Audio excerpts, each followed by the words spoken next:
Yes, we're that excited about winning this series. Welcome back to Pucknology After Dark. We are taking it way, way after dark. It's where With you dive deep into Ray Ratto's mustache. oh boy, oh boy. AJ, Chris, Ian, yours truly, Puck Guy 14. We are joined by our good friend Randall Hahn. Randall, good to see you again, bud. How are you? Doing great, boys. Great night. That was a great night. Well, we didn't get a chance to talk to you on the original show, but let's hear your takes from tonight. Um, it was everything I honestly thought the game was gonna be. I don't know if it's a psychic ability or an intuition I have about games, but I did not feel good going in that last game seven at home against the Kings. But I wasn't worried about tonight. I mean, even after game six, I felt that even in the losses that we had, except for that 1-4-1 loss, I believe it was, we controlled the majority of that series, and the games that we lost were close games in overtime. And I just thought that this team was going to bring it. And I was expecting our big guys, Pavelski, Thornton, Couture, Marlowe, to show up tonight, and Marty Jones ends up getting the only shutout of the series. It was a great game. It was the most electric I've seen that arena since the last game seven that we won against Detroit.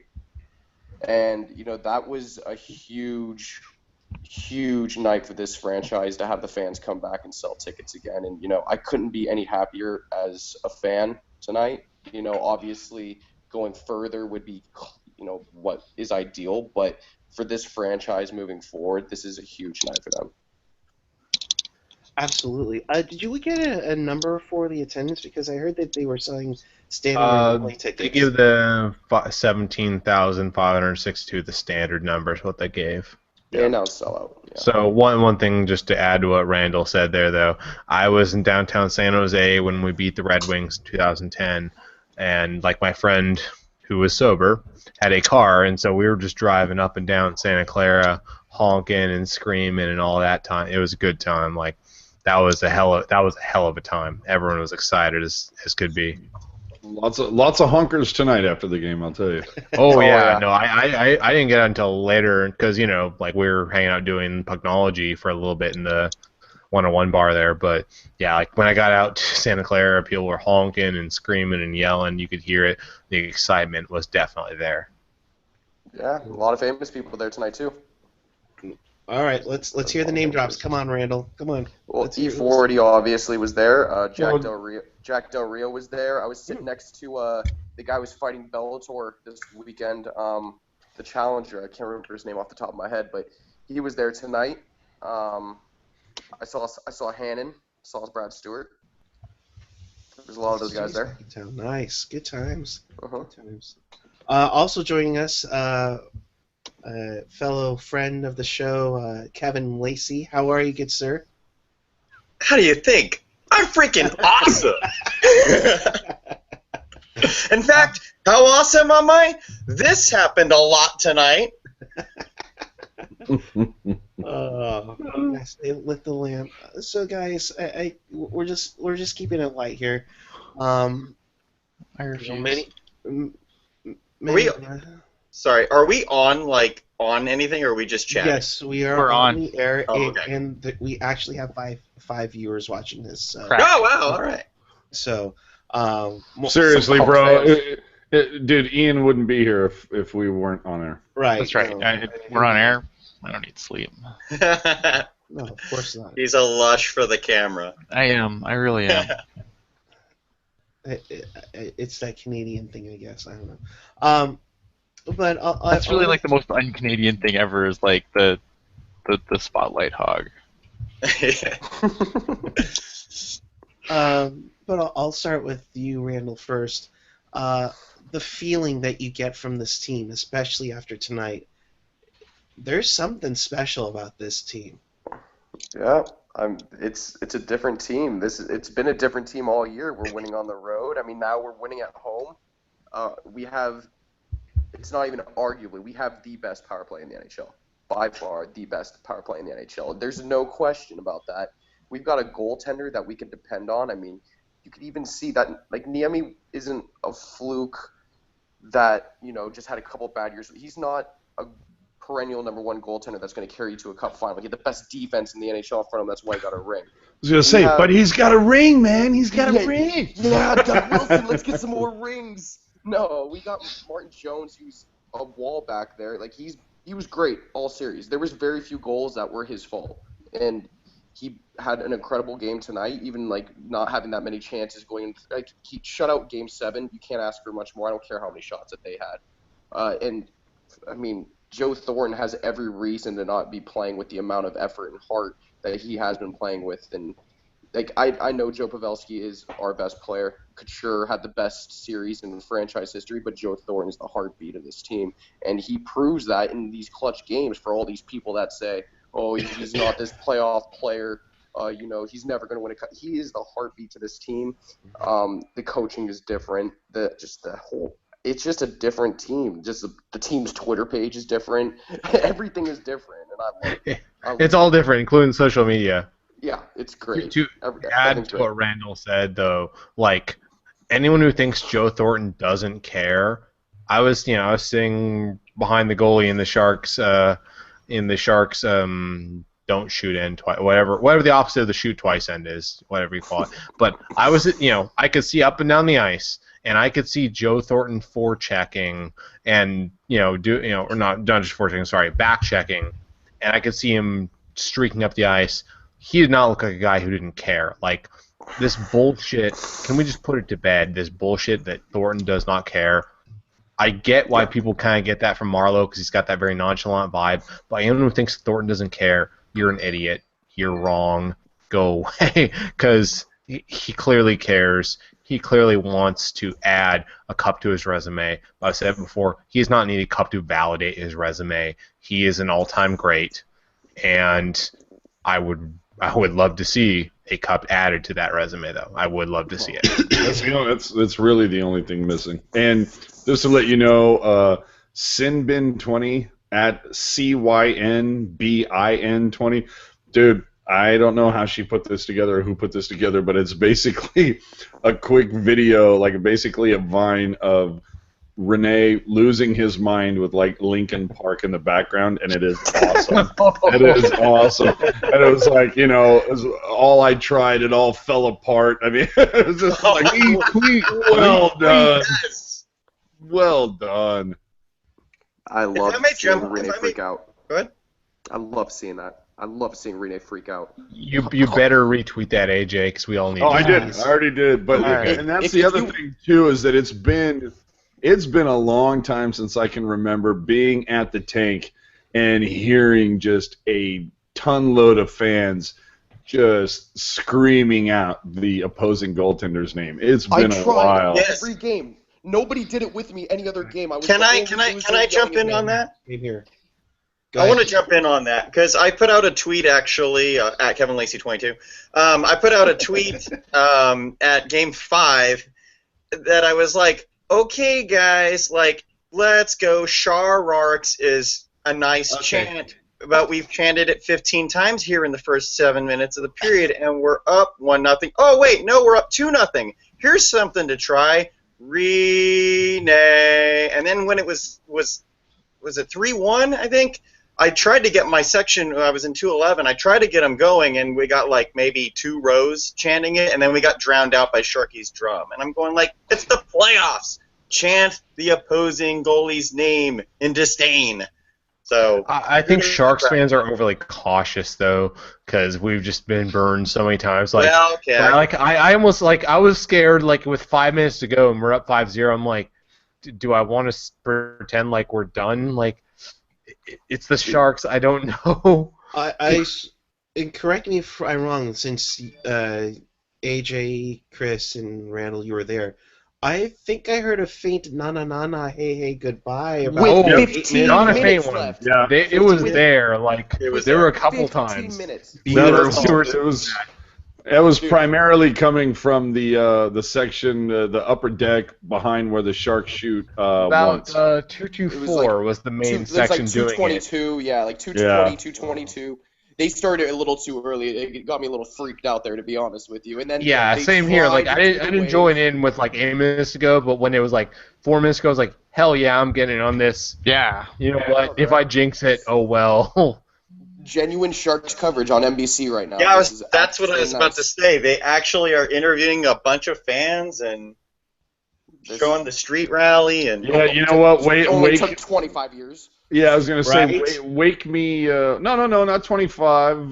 Like 22, because there was a lot of that back in '94. But my whole thing is, wake me when I can like tune into both KNBR and 95.7 here we morning show. Yeah, wake me when I can hear that on their morning show tomorrow. Like a solid segment, not a top of the hour. Oh, by the way, the Sharks are going to the next round. No, it is like, by the way, the Sharks are pissed. All right, one at a Yes. time. Go ahead, Randall. Can't expect Chad Doing and Lorenzo Neal to give you an in-depth analysis of the Dude, Sharks game. I can't expect Lorenzo Neal to like speak English.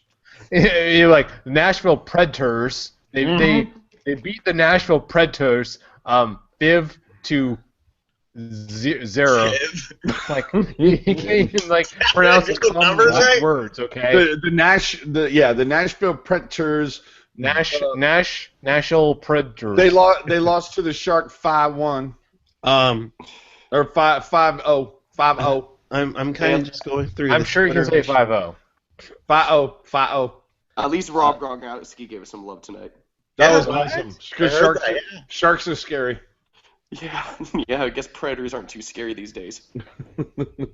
Really, Rob Gronkowski. No, yeah. I was saying like the Sharks showed who the real Predator was tonight. You know what I'm saying? That's right. Well, That was bag Or- nonsense. I was gonna say, we must be like Dateline, and we were able to catch a predator. Ooh. You saw the shirt, right? They actually show the Sharks are selling shirts.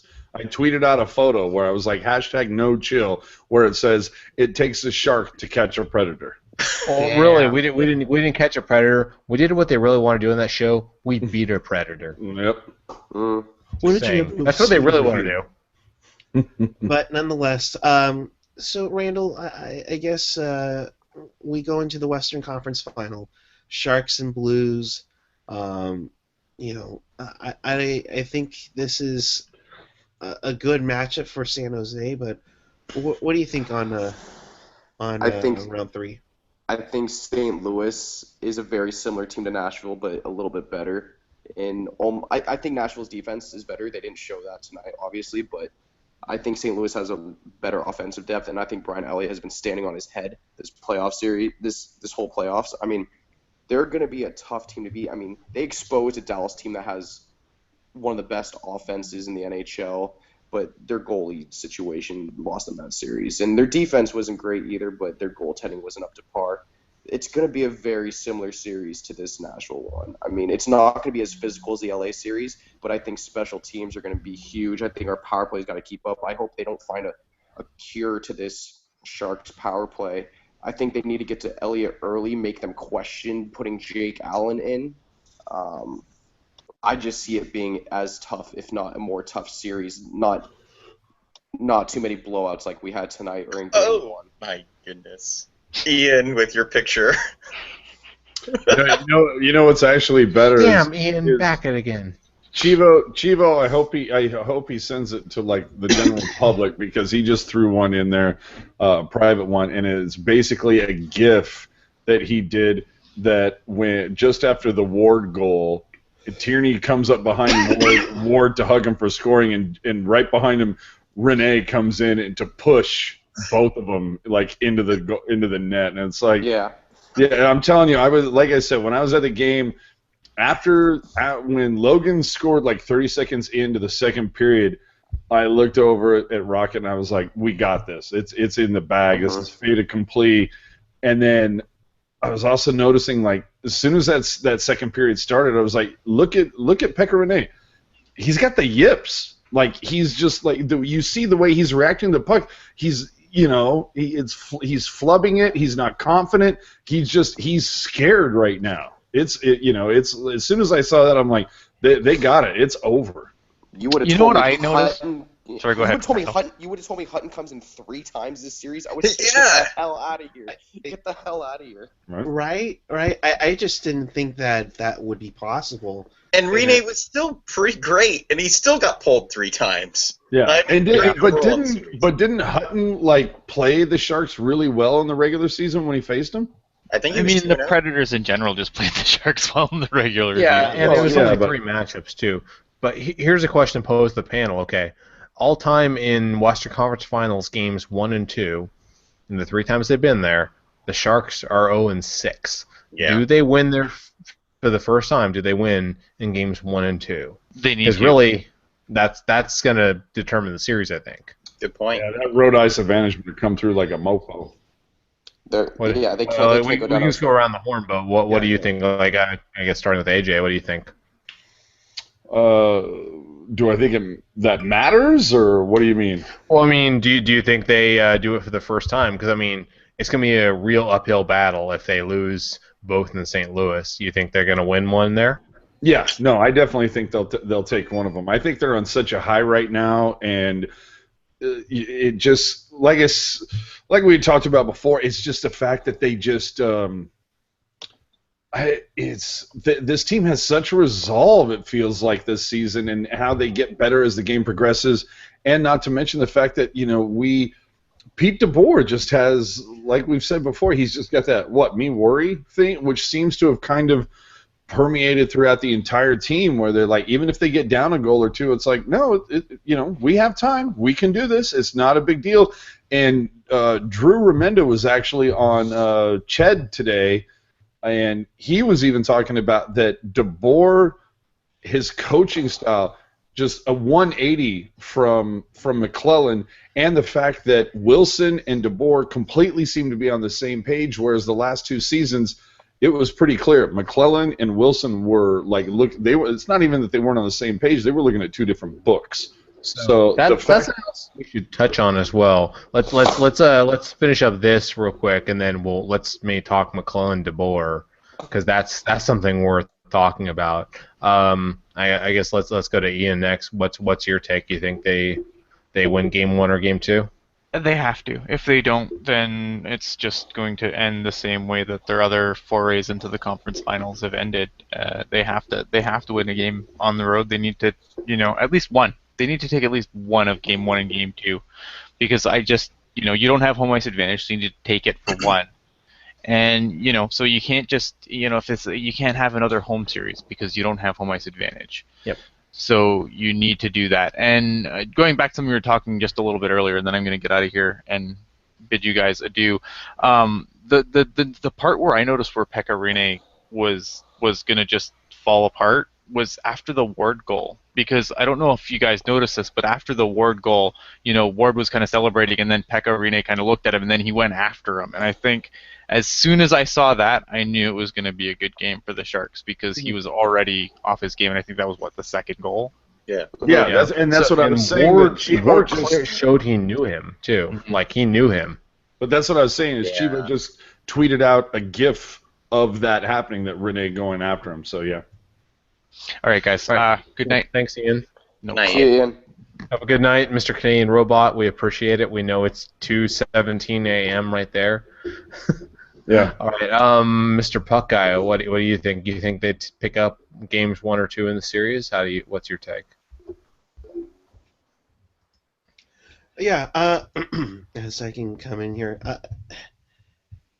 I think that getting on the crowd, or with the crowd getting on him, like AJ mentioned and like Randall mentioned, getting on the goaltender is somewhat underrated.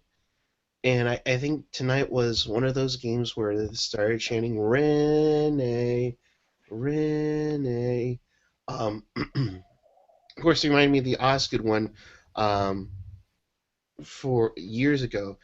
And Randall, you hit it on the head. I think the crowd factor going in and essentially leaving proves tonight that the crowd can be into it and can make a difference in the long run and getting into the opponent's head. Thanks. Randall, what do you think? Um, just going into games 1 and 2, you got to think like, yeah, we are on a high, and tonight was a great win for this team. But St. Louis won a game 7 in Dallas, and they just absolutely destroyed them. It wasn't a close game at all.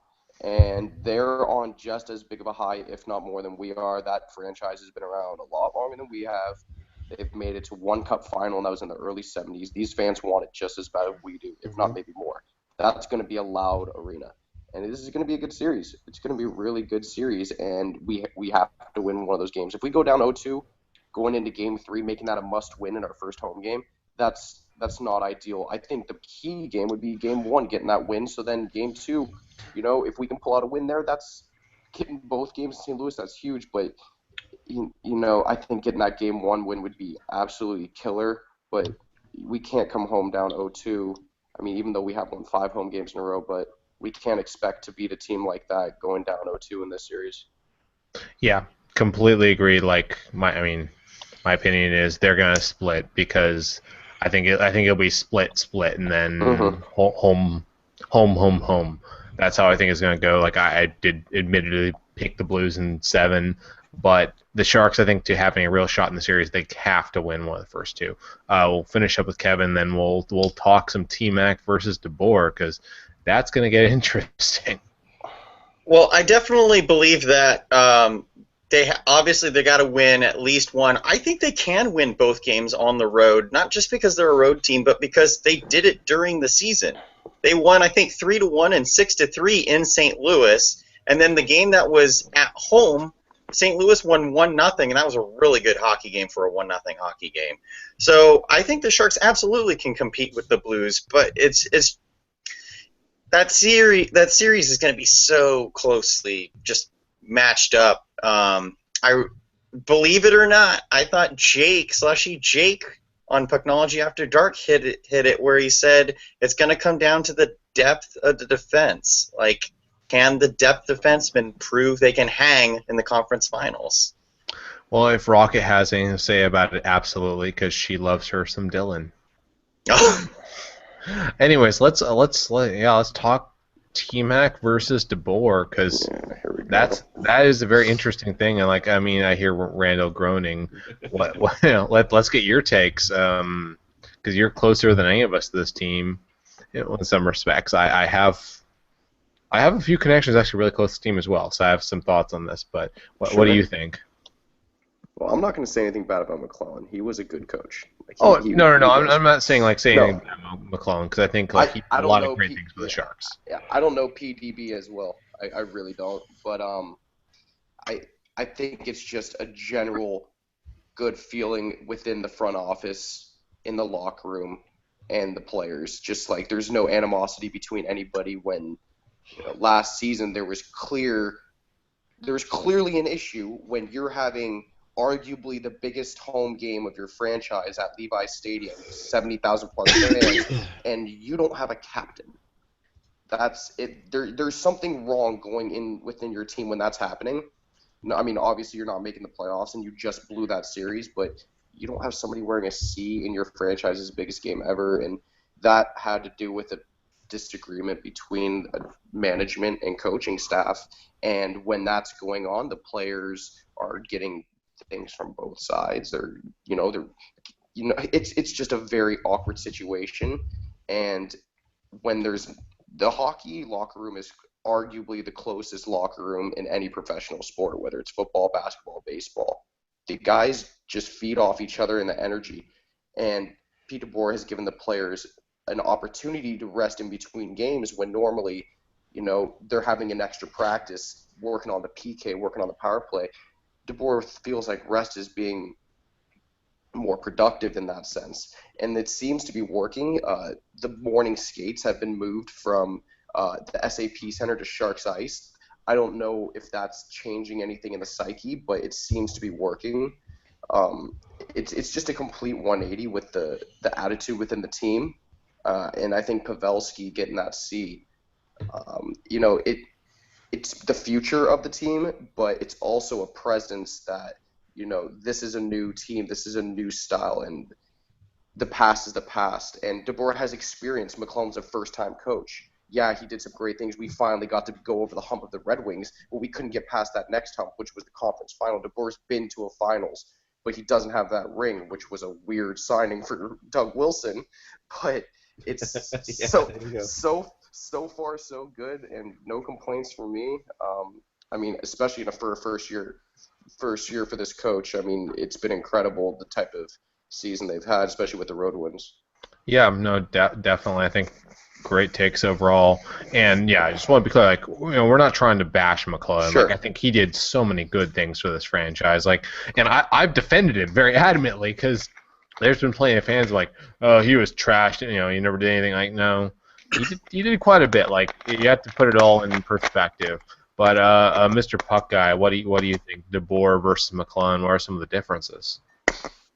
I think the puck possession game has kind of made them a little more offensively open, if you can understand where I'm getting at.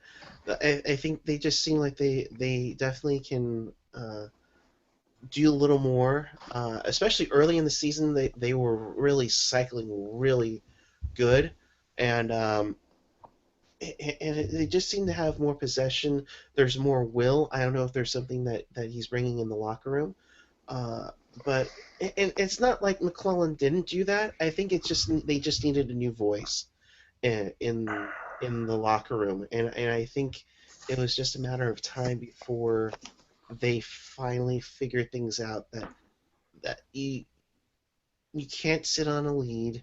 You have to attack for more. And I think we saw that definitely, and that was one difference, is that they kept pushing for more offensive ability. They kept pushing for whatever happens. For tonight, for example, Game 7, you saw them up 4-0 in the third period, and they're still busting their butts to get Jones his first playoff shutout. I mean, that I think is great to see the endurance throughout the night. That's something that we actually discussed a little bit tonight, talking to a couple people. Is if Jones is able to backstop this team to the Cup Finals, is that a bigger acquisition for Wilson than Thornton? No, I would say no, because Thornton would still be a huge part of the here and now, in addition to the entire last decade. Like, but yeah. So we go on to you. Like, AJ, what do you think coaching styles DeBoer versus McClellan? Well, a lot of it, just kind of what Randall said, is just the idea of recognizing that the vets, the older guys, the guys that have been around, they need that time off to recharge their batteries, not getting them out there the next day if they're not feeling it. Absolutely, I think that's the biggest part of it, that DeBoer was able to recognize that there are certain guys that rest is going to benefit them more than just saying, okay, go out there and do what you have to do, or having a dear Lord, what was it? Ron Wilson that put together like some sort of team curling thing at a game in Winnipeg or whatever. It's like none of this like team building exercise stuff. Nothing like that. It's to try to it needs to be a more cohesive unit, and we're going to get together and we're all going to curl in Winnipeg. No. We're all going to knit together and make sewing circle. Yeah, none of that. No, it's I'm blown away by what DeBoer's been. You want to talk about it's like I've been a DJ for a hell of a long time, and one of the things that you can't be taught is how to read the room. DeBoer has read this room really, really well. Yep, agreed. And yeah, I remember we had a bit of a DeBoer love fest here a couple games ago. I think it was maybe game 6, or I forget whichever one you and me did together, but someone said oh, you guys are forgetting all things DeBoer's done wrong. It's like, but here's the thing, with the Sharks, it seems like every move he's made has been the right one. But let's go to Kevin, and what do you think? Well, I'll let McClellan stand on his own. I loved McClellan, but as far as DeBoer goes, I feel like I'm not the biggest DeBoer fan as far as his coaching goes. I think he leaves a lot of the coaching to the assistants. But I think what DeBoer has is he knows how to gauge his players. He knows how to manage his team. So, like what you guys said with the days off, or when to practice, where to practice, how hard. He really understands the vibe of the team. And I think that for Thornton with McClellan, Thornton really seemed to be burned out by McClellan's coaching style. So he needed someone that was a little bit, or him and other members of the team needed someone that was more passive, which DeBoer is. But like I said, his strength seems to be that he knows how to manage his team, and he knows how to change up his lines in the playoffs when it's necessary. It's kind of very Yeah. Bruce Bochy-esque. Yeah, a lot, that's I mean, it's a lot of like very CEO type thing. Like like you said, like he leaves a lot of stuff to his assistants, but really that's the best CEO does that. He doesn't get too involved in the technology aspect or in the marketing aspect.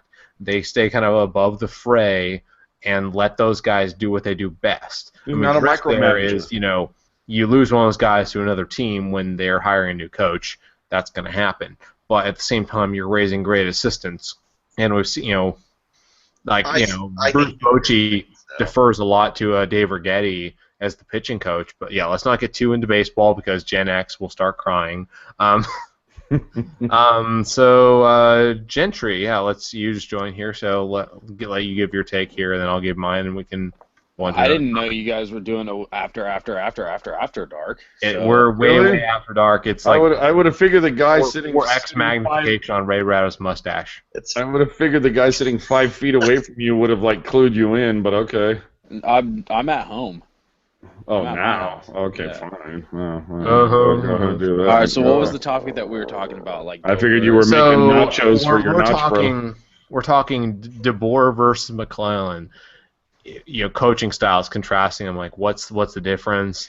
What does each coach bring? What is DeBoer doing things better, different, or what? I think that what McClellan did differently was that he kind of was more structured. He had a lot more that he needed. He would be the one who spoke up first in the locker room. Whereas I think DeBoer, from what I've been seeing, is that he's been the guy who's he just lets the players kind of like figure it out themselves. It's like it's those guys out on the ice that are playing the game. He has he's there just to manage it, but I think he lets the locker room speak for itself, and they stand up for each other. So I think that's the coaching style. I think that's been his coaching style, and I think when you have leaders like Pavelski and you have Jumbo, I don't think somebody who's as much of a veteran as Jumbo, if somebody's going to tell him how to play his game, I think he's going to kind of look at him and be like, I've been here for 18 years. Shut up. So I think it's just meshed well. Yeah, I agree. I mean, I think he's done a lot of things really well. Like, I mean, part of it is just the whole, we talk about the rest days a lot, but like McClellan, I think, as a first-time coach, was definitely trying to be a bit of a hard ass. I don't know if that's how he's doing it in Winnipeg or not. Or sorry, in Edmonton. Edmonton. Yeah, sorry about that. But he was definitely trying to be a hard ass, and I think DeBoer's had enough experience to understand, like, there's the science versus the military aspect. Like, the science says, you're not going to gain that much by being on these guys' asses all the time. Some of these guys, you can be a little more lenient on them. Yeah, get on the young guys. Like, we're all somewhere between mid-20s and mid to late 30s mostly on this show. We all understand the difference between our body in our mid-20s and our 30s. Like, I'm experiencing this now at 31 years old. Man, it's not the same as it used to be. I used to be, I was just invincible when I was in my 20s. And it's not because I don't work out any less harder at the gym. It's not for no reason on my own fault. My body just did not rebound like it used to. And that's the exact same with these athletes. Like, these guys, they don't have the same kind of, their bodies just didn't respond the same way it used to. And as a coach, you really need to understand that and accommodate that. It's not them making excuses. It's not them trying to get out of stuff. And I think that maybe is something McClellan needs to learn as he goes on. Like, how to handle veterans a little better, because everyone's like, oh, everyone should be equal. Like, well, really, talking like athletes in their prime, not necessarily. Like, you do have to handle some of these guys a little differently. I think DeBoer, with a little more experience, a little more time, understands that better, and I think that's a big thing. I mean, overall, I think that's the main thing with DeBoer. I think he's been there, done that a little bit, so he understands better how to manage the room as opposed to trying to make sure he asserts himself as I'm in charge. So, and I think he said that a lot with, I mean, McClellan had a tendency to rely too much on his veterans because he didn't really allow for the younger players that much to grow. I think he had a thing against Setaguchi, when he was coaching there, and then he also didn't let Jamie McGinn kind of thrive in that environment. So, I mean, there was a lot of, I just don't think he wanted to win right then and there, because I think he wanted to kind of prove that he could do well against his as not just being an understudy to Babcock. I think he wanted to prove that he could do it. He came out good, but I think it's just like, but once you start kind of messing with the locker room, chemistry, and just and he had a tendency of just like throwing blender lines out there, in a panic. He never allowed them just to be like, okay, guys, play your game. I think his one shining moment was, when he coached, when we were down 4-0 against the Kings, and we got ourselves a win in Game 3, I think it was. So I think it was Game 3 or Game 4. Yeah, I mean, I think that McClellan did a lot of good things. Like, I think he did. I mean, like, let's say we're not dumping on T-Mac. He did so many good things in general and for this team. Like, I think it was his first time ever coaching a team, learning experience.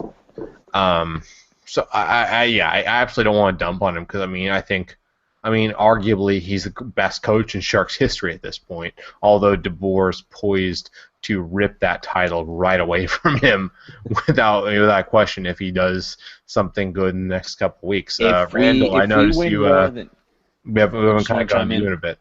I just want to chime in one more time. But if the Sharks win more than 2 games in the Western Conference Final, he will have the best season record for a San Jose Sharks head coach. Yep, exactly. Like, yeah, if it goes to 7, like my prediction is Blues in 7. I'm sorry, hate me, go ahead. I'll take the tomatoes and whatever you're throwing at me. But if he does that, that will be arguably the greatest team in Sharks history, and that again says what I think about Pete DeBoer and what he's done. Randall, did you have any thoughts you want to chime in with? I noticed we haven't really gone to you since the beginning here. No, it's all good. I've just been watching the NHL Network, and everybody's giving the Blues a bunch of love, and it's nice to see Corey Perry score in a tournament that doesn't matter. So yeah, I've been enjoying the coaching. I don't know, just like we're halfway there. I just can't wrap my head around that. I feel like I'm so. Whoa, we're halfway there. Sorry. Yeah, dude, I feel like we're so much further than we are. But it's nice that the Sharks are an underdog again, because I think we played well in that underdog role. So it seems like everybody in the NHL Network is giving St. Louis the upper edge in the series. They were given the best depth, the best goalie. Like, I'm just fathomed all this, that tonight's 5-0 win meant absolutely nothing. I mean, Nashville did knock out Anaheim. I mean, we knocked out LA. St. Louis, yeah, they had tough run, but tough run means you got a lot more injuries, and Sharks are pretty healthy right now. So yep, I'm pretty stoked. I'm pretty definitely. Stoked. I don't know.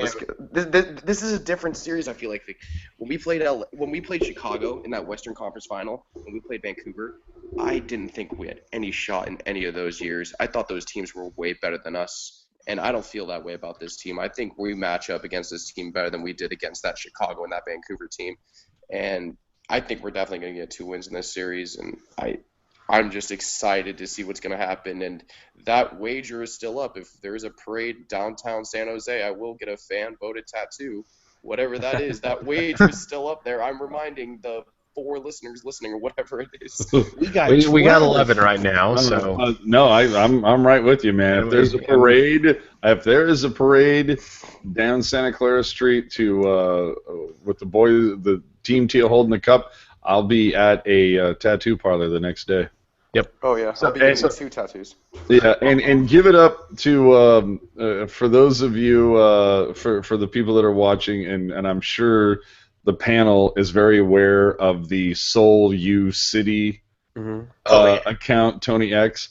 Somebody just so one of his biggest retweeted things was, "What up?" He's like, what happened? And the goalie just said "fuck it" and left, and somebody That's what I thought when Rene left. I was like, he just Exactly. left! Tony Yeah. X! Yep, that was it. Basically, somebody just retweeted on top of them, all caps, saying, Renee just said "fuck it" and left. So true. It's my That best tantrum made me so So- happy. So is he public enemy #1 since he's been repping that Tarasenko jersey? Eh. You know, He's just a fan who's just getting into Yeah, I think hockey. he's I won't give him much hate because But- I know how angry and hateful hockey Twitter can be. Like Yeah. I don't want to encourage. Like you know what, you do you, bro. Well, let's be honest. You know what it is? It's just that Tarasenko or the Blues, whoever it was, they were just the first ones to get him a jersey sent to him. It seemed like there was a few teams that were just diving all over themselves to get involved with that guy. Yeah, but he's from St. Louis, so it should have Yeah. been. Yeah, it makes sense. So I mean, a little more on McClellan versus DeBoer. I mean, for me, I didn't want to like put this in my initial response to the question, but I think a big difference was also how they both handled Burns. Because Burns went from being he has so much potential as a defenseman. He's also a great forward. Can he be that Dan Boyle 2.0 to I mean, he's legit. Is he legitimately a superstar right now? He's gonna be demanding superstar money, and I think he's worth it. Like we all gave him a lot of grief on this show, but since then, I mean, since January-ish time frame, he has been, it's still a little bit of Burns giveth, Burns taketh away. But, for every 3 giveth, it's 1 taketh away. It's, you'll take some bad with it, just like Dan Boyle did. Like, there were some bad plays he'd make, but he just made so many good plays that outweighed the bad. How do you think the coaches handle them differently? I mean, Yeah. I know for sure McClellan thought he was a forward and did not want him at defenseman. I know that for sure. Let's start. Randall, what do you think? Best season by Sharks defenseman of all time. That's what Yep. I'm saying. And Enough said. Enough said. Yeah, that's it. Just like there's Boyle was amazing for a couple years. He was, but I think Burns legitimately should win the Norris. He's not going to, but I really think he should. That's all I'm going to say about that. He was fantastic. Like I love Boyle. Like I'm not as big of a fan as Gentry is, but I am a huge Boyle fan. He's like tonight. I wore Boyle to Game 5, so I wore Pavelski tonight. But Boyle, I almost wore him to 2 home games in a row there. AJ, what do you think?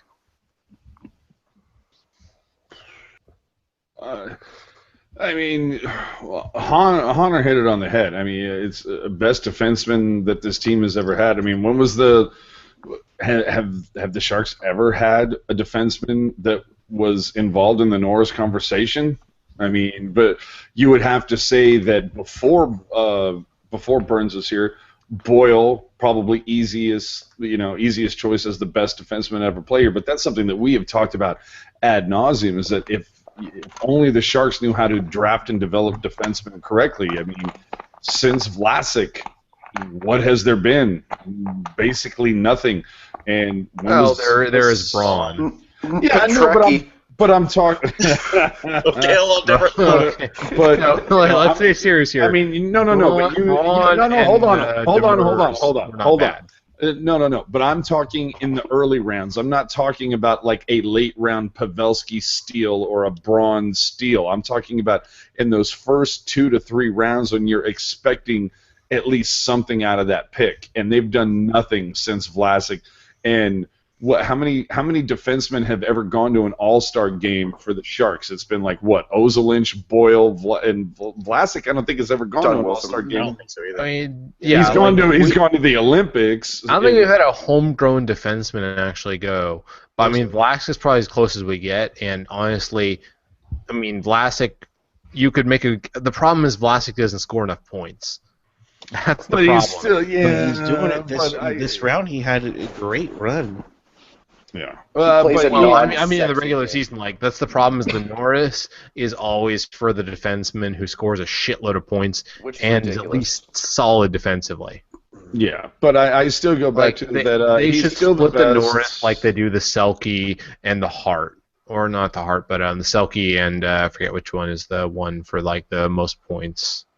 Which one's The that? Ross. Yeah, the Ross. Like The Richard. basically, like like think like split offensive and defensive defensemen. Don't just put it all in one award. Best offensive defenseman, best defensive defenseman, because two aren't necessarily the same thing. They can be, but they aren't necessarily the same thing. And I'll be honest with you, I thought Burns was pretty much a monster versus LA. I thought that Nashville actually did a pretty good job of containing Burns in this series.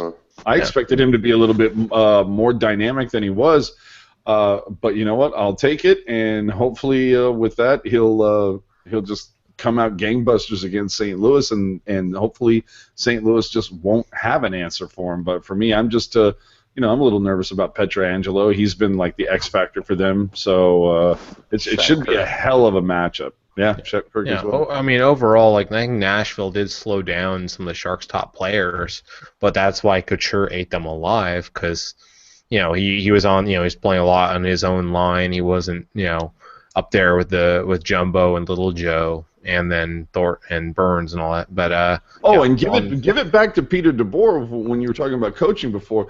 The fact that DeBoer kind of like recognized and tweaked the lines that we had seen for a while, that it was down the middle. It was Thornton, Couture, and Marleau.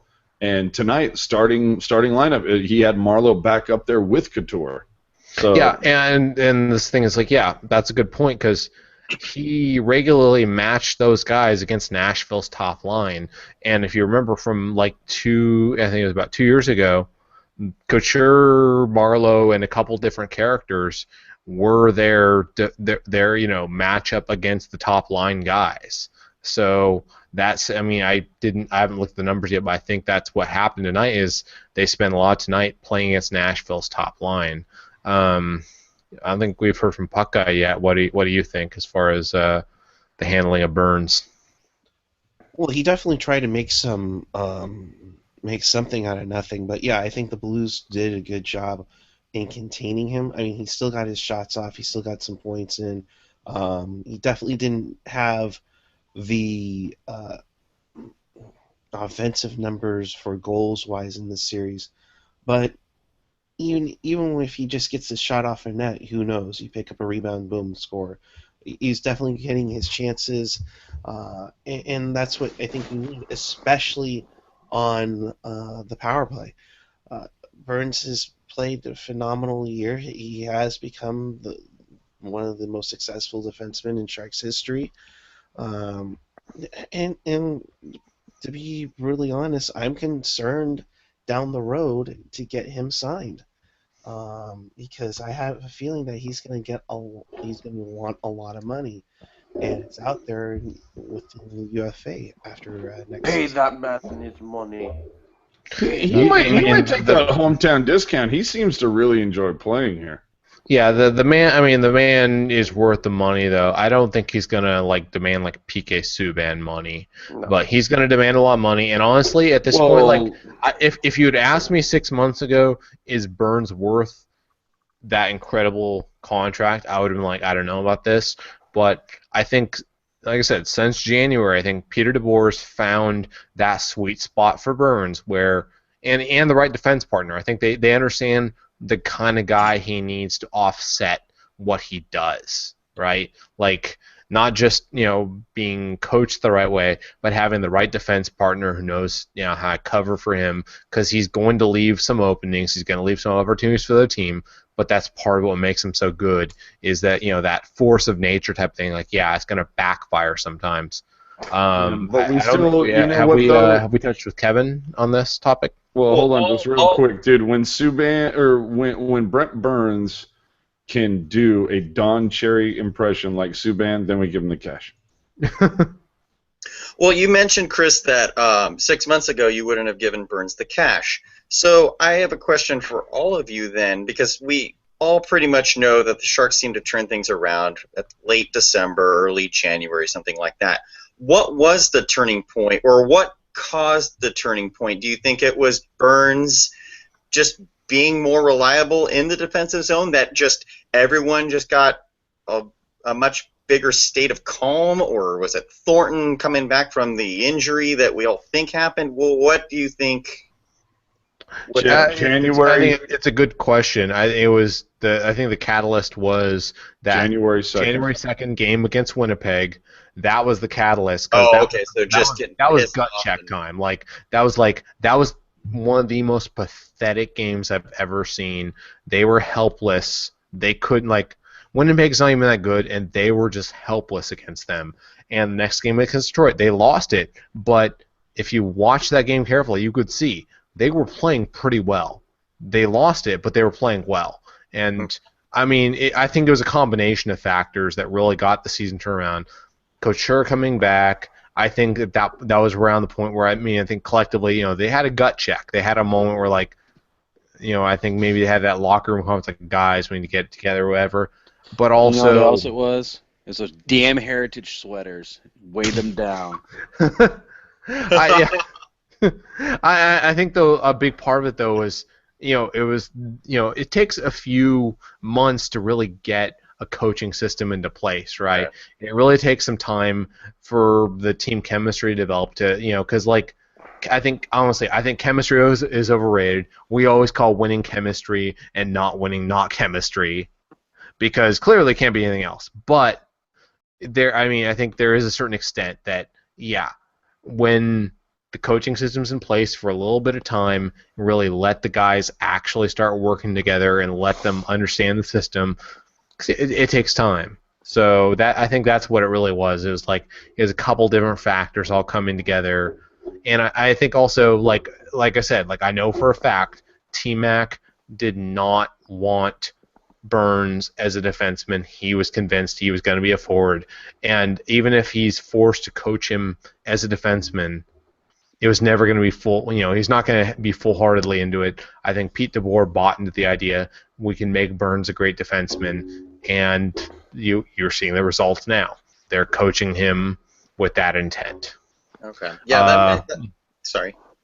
Go ahead. Oh, I was just going to say that makes a whole lot of sense to me, what you guys said, because now compared to even 3 months ago, I am so much more comfortable with Brent Burns on defense that I don't even think about it anymore. It's just puck to the point, it moves around, oh, it's back in our zone. Burns has the hustle to get back, throw someone in the boards, take the puck, whatever. I don't even think about it, and sure, there are times every defenseman's going to make a mistake here and then. I mean, Vlasic made a few mistakes in this series, and he's our best defensive defenseman. Vlasic had a rough series in some ways, actually. Still hurt. What's up? He's still hurt.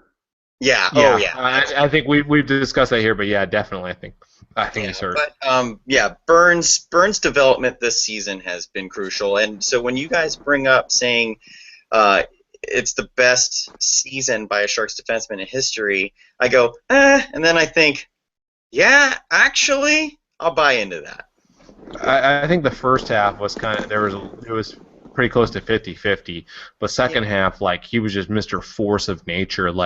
He cut down on the Burns slide, which we all harp on here. It's that cringeworthy slide thing. He did it in the Nashville series. I think I counted 2 times, but whatever. It's if he doesn't do it too much, it's fine. It can work.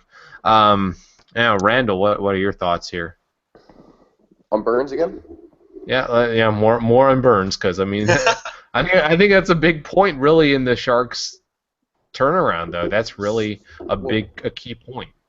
I think I think in this series, Burns wasn't as of offensive dynamic like he was in that first series, but he was fairly strong defensively, and he had to put Mike Fisher for why I don't know why, and James Neal in check. He had to be on the ice when they were on the ice, and he had to shut down their offensive threats.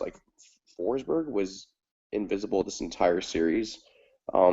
You know, their only goals came from those two guys essentially, and I think you know just Paul Martin too. Just like Paul Martin lets him able to do that. But Burns played a really good defensive series. He was able to change the style of his game that he had in the first series. Um, yeah, Paul Martin I don't think is talked about enough just because he allows Burns to do what he can do. And Burns didn't do anything close to that, even when he was a defenseman in McClellan's system.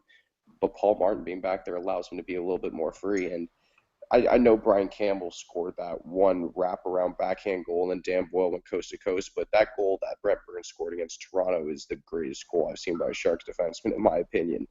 Um, Burns is a different kind of beast. He's not going to be Dan Boyle. He's not going to be no, that really sly, just Boyle the finesse. Burns just has that pure beast in him. But yeah, you're right. The impact of Martin can't be understated. Like, I mean, he was there with Chris Letang, for years in Pittsburgh. yeah, Another guy who freewheels a lot and goes a little crazy, and he knows how to balance that.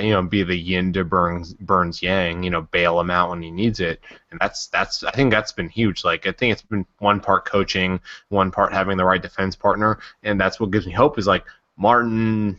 I don't think he's going to be here long term because he's like I think 34, 35 years old. He's not going to be here a long, long time, but we understand the kind of guy Burns needs across from him to yeah, complement him in the right way. exactly. I just think they paired that up perfectly, and we've never had three quality defensemen like we've had before. Like we always had Boyle, Vlasic, and then it was an extreme drop off after that. But the fact that we have three guys now that Braun's turning into the type of player that we all want to see, this is the deepest our defense has been in years, if ever. Um, I just there's not much more I could say about that. I really like what this team is doing right now. I really do. I really think we have more depth than St. Louis too. I truly do. I think our offensive depth is huge right now. Seeing guys that could score: Pavelski, Couture, Marlowe, Thornton, Donskoy, Ward. Like these guys can all score on any given night. And I know the one guy on St. Louis that I'm scared of is Troy Brower. Like that Hmm. guy, it's Brower. Oh, I'm terrified of him right now.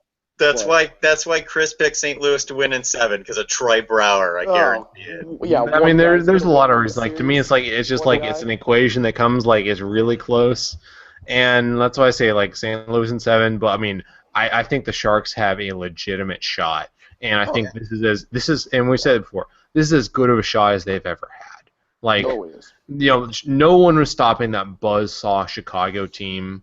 Like, honestly, I was surprised they didn't sweep the Flyers. Like, that Chicago team was amazing. They were just so deep, so talented, so good.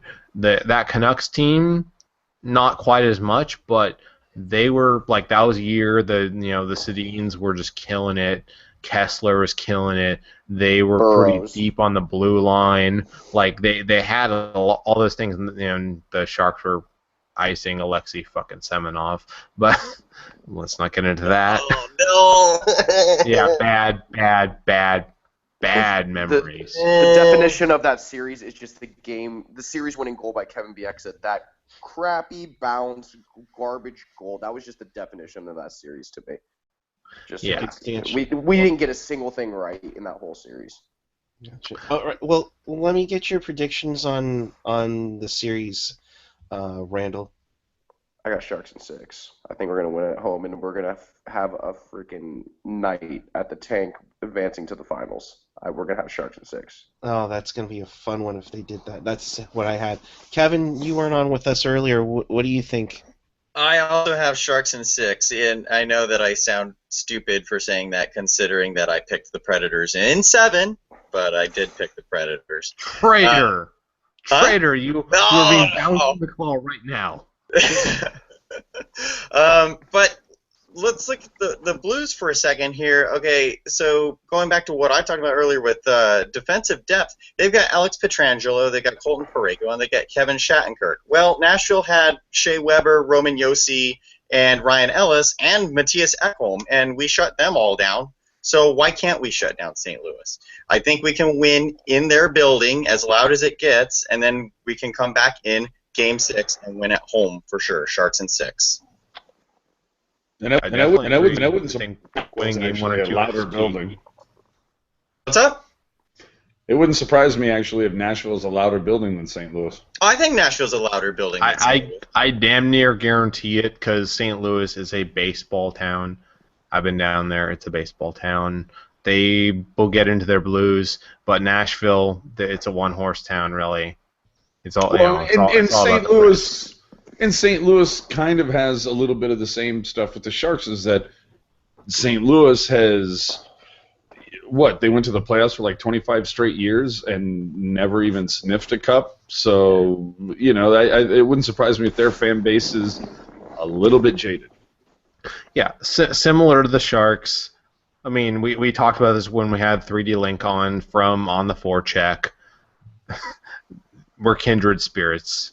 I haven't had that many encounters with St. Louis fans, but if they're anything like Preds fans, they get it. They know Mike Mann. We've been there, done that. Yeah, I haven't really encountered me, so I'm hoping Preds fans. I'm sure we will. I'm sure we with this will. whole Tarasenko vote, with the Tarasenko versus Pavelski fan vote, I'm pretty sure we're going to be encountering a couple more of these Blues fans coming on. I think we're going to start to get familiar with some of these Twitter handles. Yeah. Oh, I'm sure. For those who don't know, we are on the lookout to try and get at least 1 or 2 Blues guests on Get here Tony from X! blogs or whatever.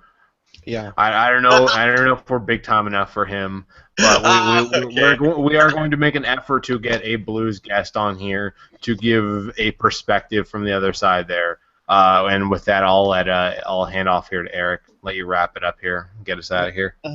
Randall, as always, thank you for joining us, even if it was way, way after dark.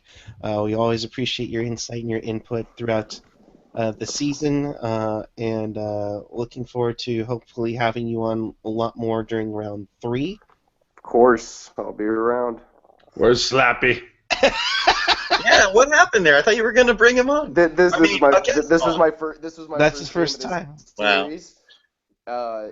So we'll see. I'm waiting on Randy to come home any minute here, so I was hoping we could get a special guest appearance. But... Okay. Well, I'm sorry. We're not wrapping up right now. We're just taking it easy. Everybody get the coffee chill out on there for a bit.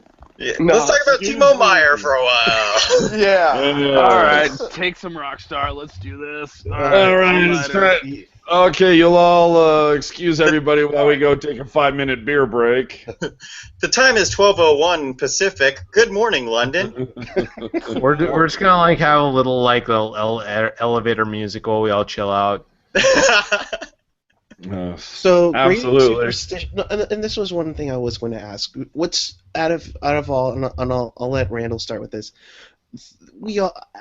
Hockey tends to be like very superstitious. Is there something that you guys do, especially during playoff games? Like for me, I've been rotating through my next wave and the Heritage jersey after losses, of course, tonight because it's Game 7. I have my 7th man jersey on. But is there certain superstitions or things that you kind of rituals per se that you all do?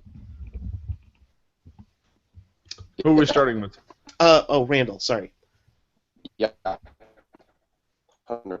I mean, I grew up playing hockey, so I got dressed the same way every game. I put on the left shin pad, the right shin pad, left elbow pad, right elbow. That's something I did, and it wasn't even something I thought about. But I normally do a playoff beard. This year I haven't. I mean, part of it was work stuff, and then part of it was girl stuff. I'm not gonna lie. But what I did do this playoff so far is every game I've gone to, I've worn a white T-shirt with my Sharks starter jacket over, and I haven't been to a Sharks home playoff loss yet. So far it's working. I'm going to continue to do that. I'll be at games 3 and 4. So I'm going to keep doing that. I'm going to keep shaving because it's been working. I haven't cut my hair. I'm not going to cut my hair. I'm going to eat the same pregame meal. Yeah, that's my thing. You're kind of the opposite. See, this is the first time I've actually been able to grow the playoff beard, and it's been working. I was contemplating on cutting the hair, but I just not quite sure if I should or not. Kevin, what do you say? Same with me. I'm ready for a haircut, and I don't know. I don't know. For me, I usually do a lot of superstitious stuff for hockey, but I think for the playoffs this year, what I've done is each after each Sharks loss, which thankfully have been few and far between so far, I have worn this Joe Pavelski shirt, and we've won. So, Have except for you the back-to-back games, obviously, but. have you watched it though? Oh yeah. I have watched it, and then I've thrown it in my Landy's laundry pile there. So it's Lacey's laundry. Lacey's. The trend is capturing. Gentry. Oh, my play or what do I do? I always have something teal on underneath my work shirt, and and during lunch I'll have a turkey sandwich. Yeah, that's a ritual that we've had for years. Chris. I'm generally very anti-superstitious. Really, the only thing I do is grow my fabulous beard here. I'm sorry, Eric, this craps all over yours, but my playoff beard is epic every year because yeah, I can my 5 o'clock shadow is amazing. It's pretty much that. I don't grow it every year because I can't always because work and other considerations. But next week I will be going to the customer site and I will be showing up looking very much like this. Epic beard, no hair on top. Boom, there. That's how we do. Other than that, that's about it. I think we know what AJ does. Well, see, Eric is muted, so I don't know what he's trying to say right now. I was saying, AJ, you're rocking the teal hair, which is very cool. Is there any other superstitions or rituals you do playoff wise? Well, this is the first time I've ever done the teal in the hair because it was just like, you know what, 25th anniversary, let's do something completely different. But for this season, it's actually just been I have to wear the Sharks hockey dry fit underneath the Hurdle jersey. That's all I've been doing. And and the other thing being is that when they play an away game, I'm not going to pimp it out, but I go to a particular bar, and when I meet some Sharks friends there, and with the exception of that ridiculous Game 4 overtime, every time we have met there and watched the game, the Sharks have won, provided that I'm wearing the dry fit with the Hurdle jersey. So that's what I continue. That's what I continue to do. You're worried about the flocks of Pucknology After Dark fans waiting for you outside the bar. No, All the girls are going to scream, AJ! Nope. AJ! Has nothing to do with that. No, it has nothing to do with that. It has to do with the fact that the bar is very chill. It has 18 TVs, 2 ridiculously nice high-def projection screens that are crystal clear. Beautiful picture. The whole thing is, I don't want to have a hard time finding a seat when I show up there 10 minutes before the puck drops. You know what I'm saying? Yeah. So real quick, worth mentioning, Chess Chivo in the chat there saying the stat tonight is that this is the 3rd largest Game 7 shutout in NHL history. So really, the Sharks, the Sharks have an historical crushing. Chivo's a superstar. He's a quality guy. Just Dude, always on Twitter, just quality. Yeah, in his photoshops are something else. Top notch. And we did discuss Renee pushing Tierney Ward and Hurdle after Ward's goal. He just he mentioned that. So yeah, he was the first to pull up the gif of that. It is what it is, and now we go into round 3. I like we mentioned before, I think they have the best shot at winning it all, and moving on to the Cup final. I can only imagine if they could come up with both wins on the road in St. Louis, it'd be something else. Dude, it would be so loud. It would be so loud, but for me, I still go back to what it was like to be a fan walking around downtown San Jose in April of '94 when you could not walk 5 feet without seeing somebody else on the street, in a restaurant, at a bar, wherever. Just a sea of teal from the tank all the way down to 4th Street on Santa Clara. Just, oh my God, just teal, teal, teal everywhere. Shark fever just infested San Jose. And if they take those first 2 games in St. Louis, boy, I would love to see that over 22 years later. Just another version of that. I wish I could say I remember that, but I was 2 years old. Well, You youngin. Yeah. That was Dude, that it was was when I amazing. started watching hockey. Was that playoff run? It was amazing. I mean, I I thought- remember there was even a feature on CNN about this team. I mean, Really? it was a national story that it was this little upstart team, you know, taking. I believe this was after Game 5 or something. That it was just exploding because this was this overwhelming favorite, the overwhelming Cup favorite that was supposed to just dispatch San Jose in probably 4, maybe 5 if they took a game off, and for it to just the way that it ended, and for the Sharks to just knock off this just overwhelming favorite, it was amazing. And like I said, it became more of a national story and got bigger and bigger as it went on. But I think you also need to take a little bit of consideration into the fact that that's also the same time when you were seeing like people wearing Sharks logos and shirts and hats in movies and different things because it was like the coolest logo on the planet for a while. Like no team had ever had teal as their base color before. It was a ridiculously cool logo, and you put all that on top of it. What wasn't like the Sharks like the biggest selling jersey for like 3 seasons running, even though they like hadn't even done anything. You know, just because it was such a cool jersey and it was so different than anything anyone. Thank God, you know, like the San Jose Blades weren't like what ended up being the name, you know. Oh gosh. Okay, yeah. Hey, we're getting pretty late here, so Puck guy, let's wrap this thing up. What? I thought we were all night. He's a Puck guy all Puck, night. No. Let's go. I want to see way after dark Nah, after dude. this. Puck guy's waiting. Puck guy is waiting for Mr. at Shark Voice to make the scene. That's what he's waiting on. No. We're Getting hoping. tired. We're getting tired. Unless we do 5-hour energy, I don't think we're. You know what the messed up part is? The whole time, you know what? At Shark Voice is the one that's actually holding the camera on Honor. Punked. Yeah, right. He's been at the Brit. Oh really? Or we get the turnaround and your dad's in the white robe. Anyways, Yeah. all right. Dramatic Randall Hahn, or Randy Hahn. Yeah. Dun, dun, dun. Yeah, God, we got I really, NHL Network really, right there. There you go. Nice.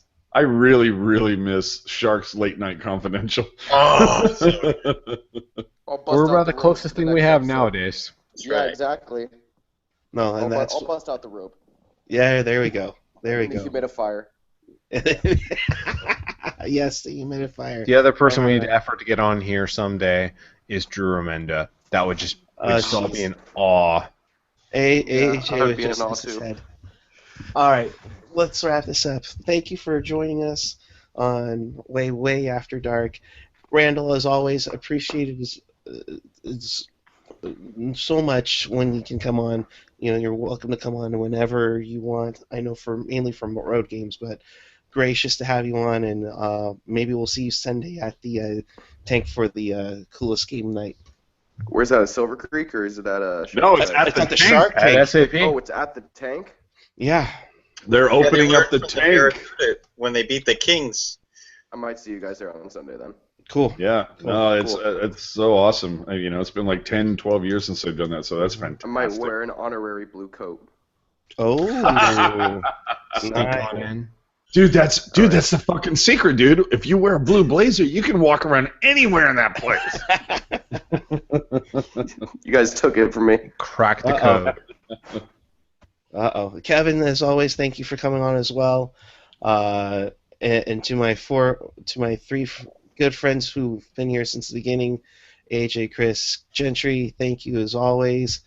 It's been fun. We've done 94 games, and we're going to do at least 4 more. And hopefully at least 8 more.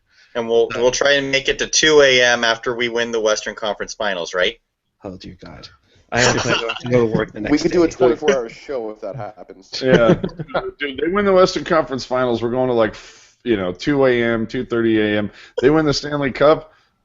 Oh, I won't be on the show. That's straight up. I won't be on the show if we win the Stanley Cup. I'll be No. running through the streets naked in Yeah. pure Yeah. body paint. No. It'll be like a 24-hour thing, but it won't be here through YouTube. I will like straight up just like Periscope that shit for like 12 hours. You know what's gonna be Yeah. funny is the night that we win the Stanley Cup final. That's the one game that none of us will be broadcasting. That's right. That'll be the one. We'll be on for like one 2 game. minutes. Like, we won. Peace out. See ya. Deuces. Thanks for watching. see you at the parade. Castle on Santa Clara. No, seriously. All right, make sure you subscribe down below. We're only Hit up halfway there. Hit up Pucknology. I know. We think we're we're closer, but we're not. Hit up Pucknology.net, and until then, he already signed off. Okay. He's like, I'm out. He's waiting for the cup. Yes, exactly. Keep it real. Keep it fresh. Keep it real fresh. Good night. Thanks for having me, guys. I gotta go to bed. Bye.